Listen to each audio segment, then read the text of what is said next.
Hi అండి. మేమైతే అరుణాచలంకి అయితే వచ్చాము.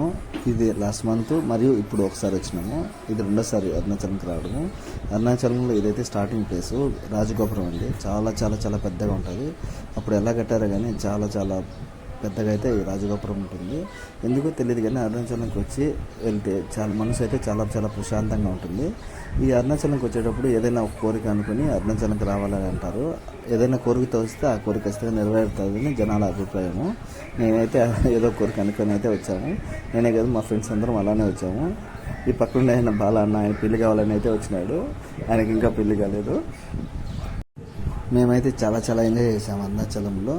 ఈ విధంగా వీడియో తీస్తూ ఉన్నప్పుడు అయితే మాకైతే ఒక గొప్ప సన్నివేశం అయితే కనపడింది. అదేంటంటే చూడండి, ఈ రాజగోపురం చుట్టుకారం పక్షులు ఎలా తిరుగుతున్నాయో. ప్రతిరోజు సాయంత్రం అయితే పక్షులు ఈ విధంగా రాజగోపురం చుట్టూ తిరుగుతూ ఉంటాయి. ఇదైతే చాలా చాలా బాగా అనిపిస్తుంది. మేమే కాదు, మాతో పాటు చాలామంది అయితే ఈ పక్షులు తిరిగేదాన్ని అయితే వీడియో తీసుకున్నారు. మేము దర్శనం అయిపోతేనే గిరి ప్రదక్షిణకి అయితే బయలుదేరామండి. ఆయనకుండేదే గిరి అంటే కొండ. ఆ కొండ చుట్టుకారం అయితే 14 కిలోమీటర్లు ఉంటుంది. ఆ 14 కిలోమీటర్లు తిరిగి వస్తే దాన్ని గిరి ప్రదక్షిణ అంటారు. ఈ గిరి ప్రదక్షిణ అయితే మేము సాయంత్రం 6:30కి అయితే స్టార్ట్ చేస్తాము. చాలా చాలా స్పీడ్గా అయితే నడిచామండి. 11:30కి అయితే క్లోజ్ చేసాము. గిరి ప్రదక్షిణ కంప్లీట్ చేసుకొని మళ్ళీ గుడి దగ్గరికి అయితే వచ్చేసాము.